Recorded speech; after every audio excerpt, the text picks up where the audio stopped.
Okay, so bawang para sa ating spicy buyas sa ating gigisa natin kasi kahit ordinary at hotdog lang, pwede natin siyang gamitin. So, I use the Andrews. So, budget friendly lang tayo pero masarap kasi sila. So, that's the cream and the red. I add some okra para meron tayong gulay. Sa ating sauce, oyster sauce. Yan. So, we will blanch our okra first. So, magpapakulo tayo ng tubig para sa ating mga okra. So, blanch lang natin siya ng konti para lumambot siya. So, pag kumukulo na siya ng ganyan, we will put our okra. Yan. Blanch lang natin siya ng konti.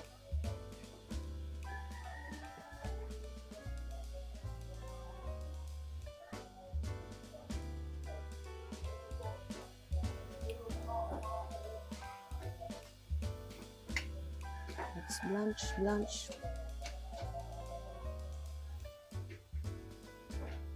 So, kapag medyo ano na siya, so let's,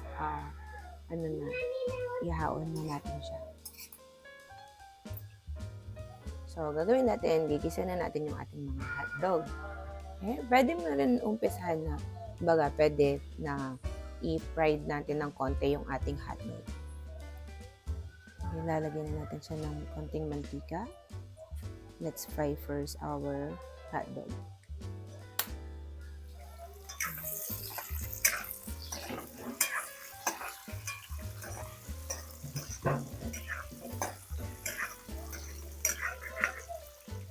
Okay, so depende sa'yo kung gusto mo nang ma-fry o ganito lang yung mami, i-fry lang natin pa siya ng konti pa para medyo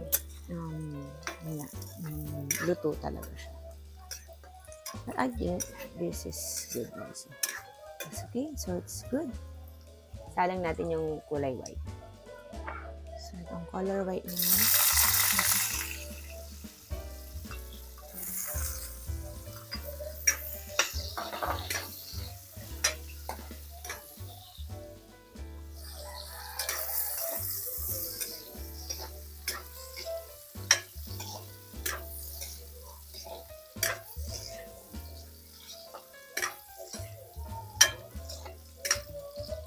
Magkano kay Jerry? Hindi ko na pakaibalwan. Basta kukuha akong pang 1 week.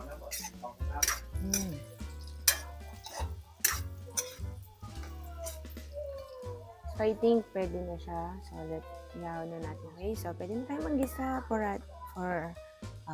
finished recipe for today. Ayan.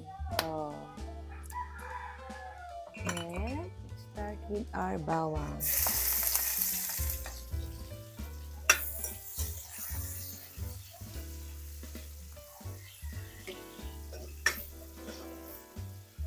So, isang sikreto para malasa talaga niya. Diinan mo siya. Ayan.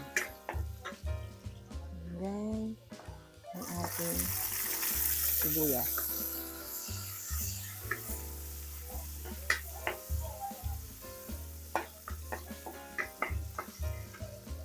Pwede na natin ilagay yung hotdog natin. So, kung makikita nyo, bakit red or white? Wala lang. Just, if you want to be pure white or pure red, nasa sa'yo yan. Namili kasi ako kahapon sa may marketplace. That's why, yan lang. Gusto ko lang na parang red and white. So, lagay na natin yung ating oyster sauce. So, ilinagay ko lahat yung isang sachet. So, yung maliit na sachet lang. Tapos, kung gusto mo na mas malasa, dagdagan mo siya.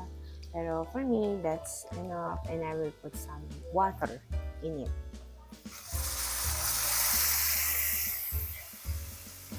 So, no added asin, no added sugar, no added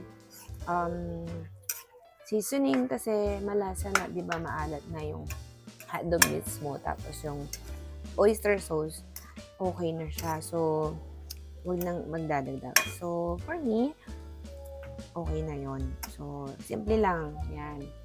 And then, we can add our okra.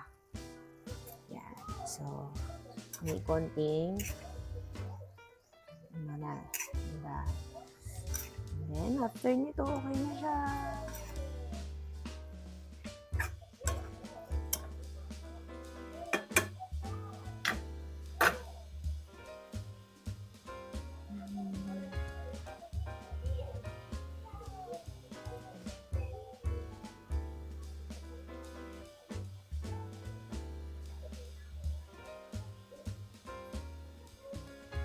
Yum, yum, yum, yum, yum, yum, yum.